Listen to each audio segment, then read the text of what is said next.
Cette manifestation, les autorités l'avaient interdite. Mais ils sont venus en masse.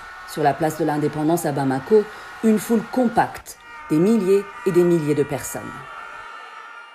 Dans le cortège, les personnalités de l'opposition et de la société civile, comme Clément Dembélé en chapeau noir, figure célèbre de la lutte anticorruption, récemment libéré de prison.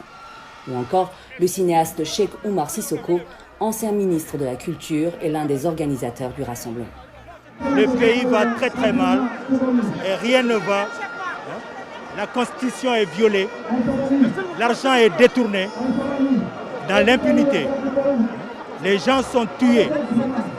Des mots extrêmement sévères. Un constat que partagent ces manifestants et que l'on retrouve dans leur slogan explicite « Ibeka dégage » ou encore « 7 ans de monarchie, ça suffit ».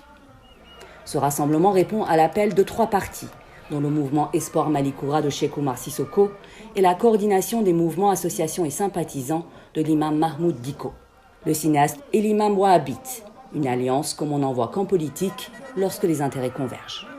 Puis c'est au tour de l'imam Dicko, l'un des chefs religieux les plus influents du pays, de prendre la parole.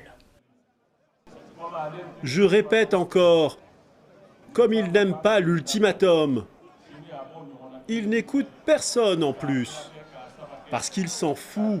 Mais je vous jure que cette fois, il le regrettera et sa sortie du pays sera dans l'histoire.